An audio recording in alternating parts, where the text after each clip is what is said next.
Welcome to this episode of All Things Garden Route. We are here at Patio Warehouse in George with the majestic Hartnick mountains in the background. Hierdie week skop ons stories af in Heidelberg en daarna kom ons al die pad terug na die Montagu pas toe. Twee sterk vrouens, twee baie besondere stories, and then after that we're going to go for our second hike with the Conquer Together group in the Hartnick mountains.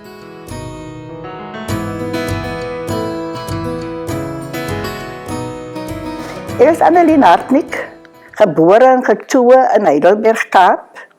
'n ware Heidelberg Kaapenaar sê jy is van Heidelberg, Kaap. En spesifiek gebore in die Bosolder, waar ons hartsland is, waar my kom vandaan is. Ek dink dit was November 2021.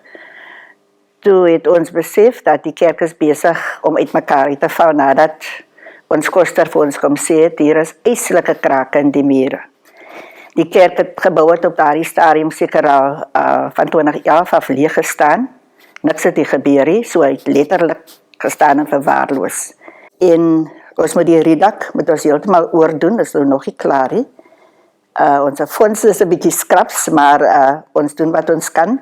En dan moet ons al die krake, ons is besig om al die krake aan die mure reg te maak. Daardie werk is daarom so 3/4 voltooi. Dan moet al die vensters, al die houtwerk moet oorgedoen word, al die vensters is tot niet.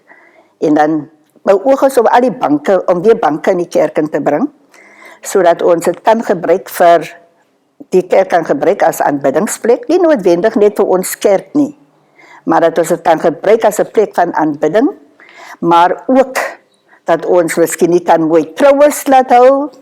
Dis mos 'n lekker ding om te hê. Ek het in 'n historiese kerk getrou, soos wat met daardie tipe van goed wil ons aan mense terugtrek. Ons het gedink aan uitstallings en uitvoerings en opvoerings hou. Die gemeente is gestig in 1856 deur Henry Charles Helm, wat 'n sendeling was van die Londense sendinggenootskap. In 1859 toe laat Ruggie die kerkgebou op om die gemeente te akkommodeer, want aanvanklik het hy dienste gehou in sy agterplaas onder 'n groot boom, sê die geskiedenis. En toe van 1859 het die gemeente wat naaste uit die Bosolder uitgekom het die gemeente begin groei. En in 1884, nou dis vir so 'n mooi deel van die geskiedenis, 1884, toe was hier binne in die kerk glo hulle noem dit die groot opwekking. Was glo Pinkster, ek weet nie wat Pinksterdienste was of wat nie, maar hulle sê, hier was so baie mense tot inkeer gekom of tot bekering gekom, dat mense hier op die balke van die kerk gehang het. Toe besef hulle maar hulle moet die kerk groter maak, toe bou hulle die stuk aan in 1884. En so die gemeente dan nog maar oor die jare aangegaan en 122 jaar later, toe word hierdie kerk van die gemeente onteien, as gevolg van die groepgebiede wet, want hierdie area en die area waar die mense gewoon het, was blank verklaar. Gevolg was, die mense het begin wegtrek, en die kerk moes later trek. En daar het letterlik niks van ons oorgebly hier nie. En net kort nadat ons getrek het, toe hulle hierdie plek omskep in 'n kleuterskool, die munisipaliteit het dit eintlik verhuur as 'n kleuterskool. En die gevolg was, ons het heeltemal kontak verloor met hierdie stuk geskiedenis van 122 jaar van ons mense.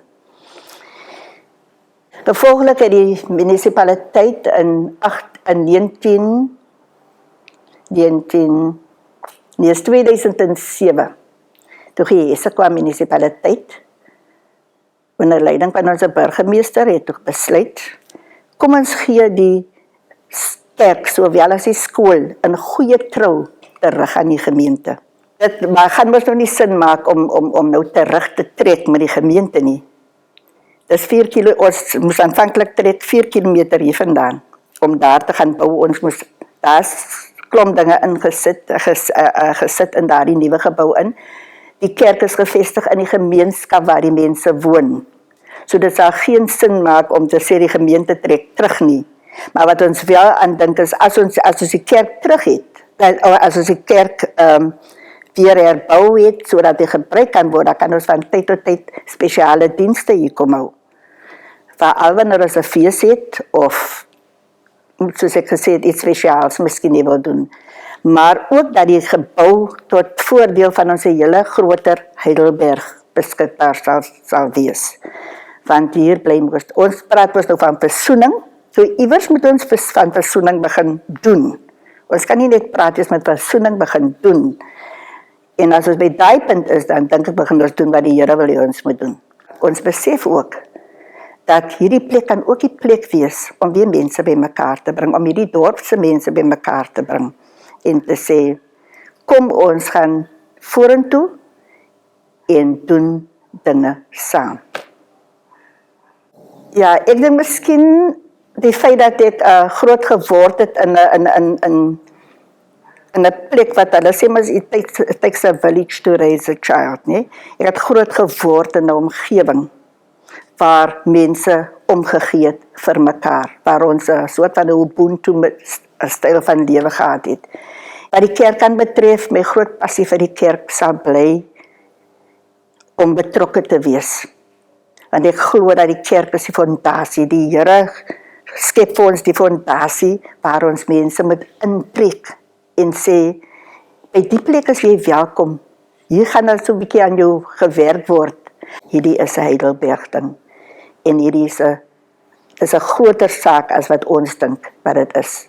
En ek glo soos die tyd aangaan, sal die hele toneel vir hom uitspeel oor wat eintlik die groot plan van die grootmeester is, het hierdie gebou.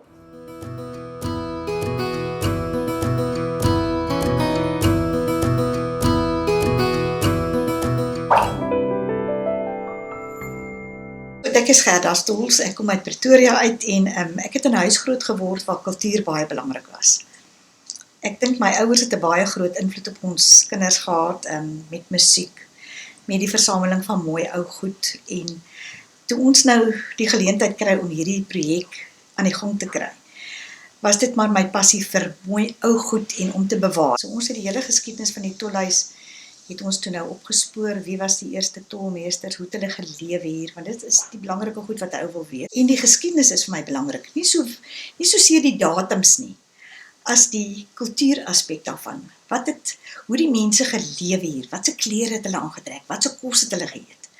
Dis alles goed wat vir my interessant is, en dit is maar waar dit vandaan kom.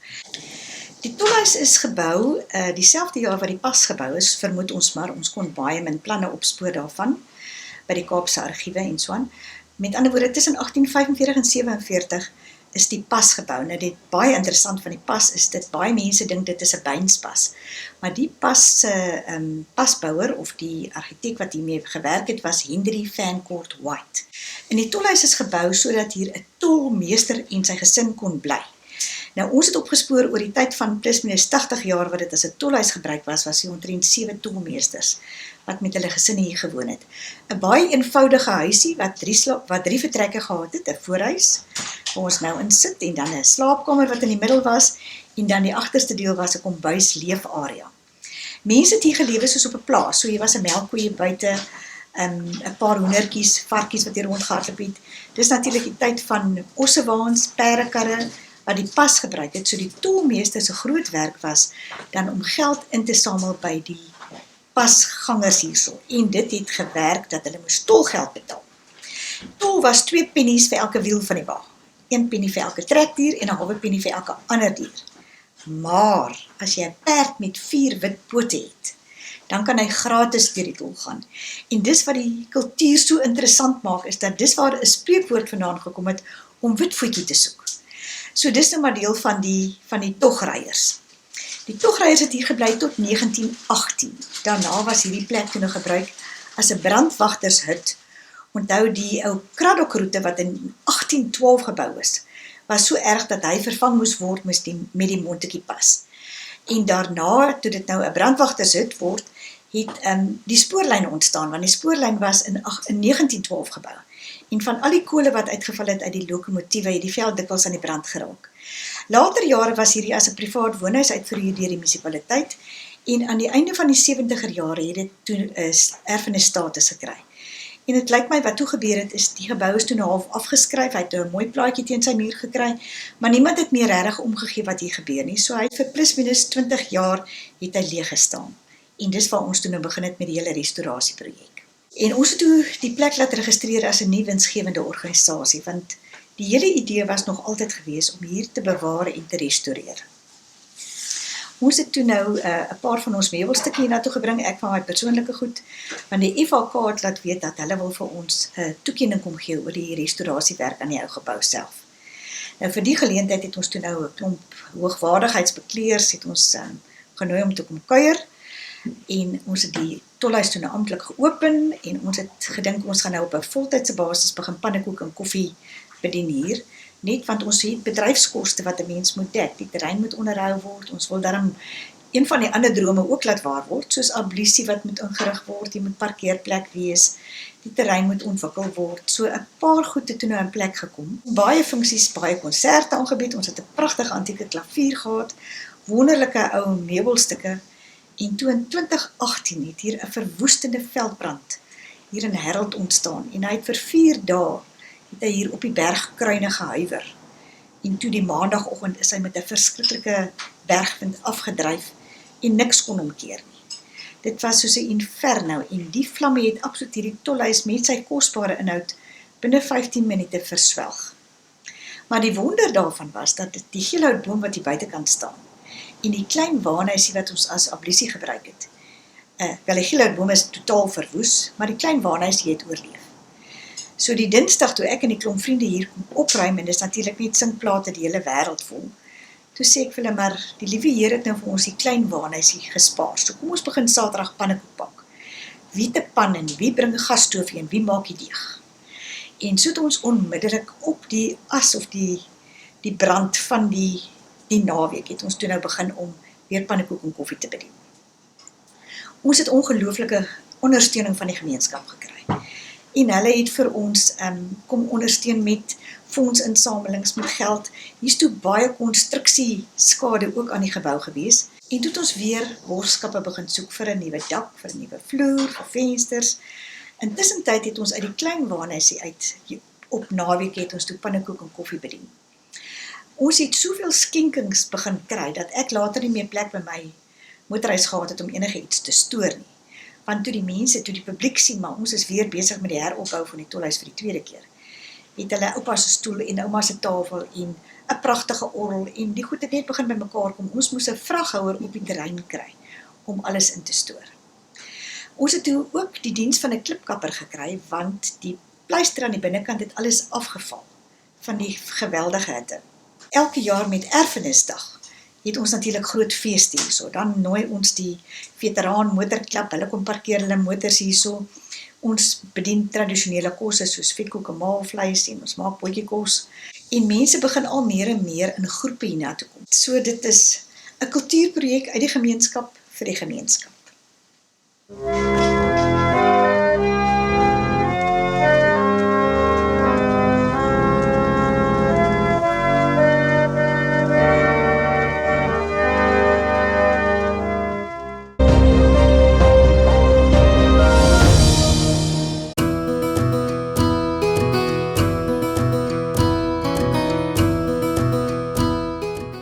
Ek is Elaine, Fouche, en ek wil julle vertel van Keep Our Forest Safe. Dit is 'n gemeenskapsprojek in George.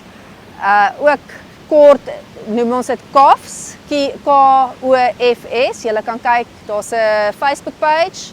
En wat KOFS doen is hulle kry Greystorm Security om ons bos te patrolleer en seker te maak dit is altyd veilig, sodat ons, of jy nou 'n fietsryer is of 'n drawer of 'n hiker, jy's veilig in die bos.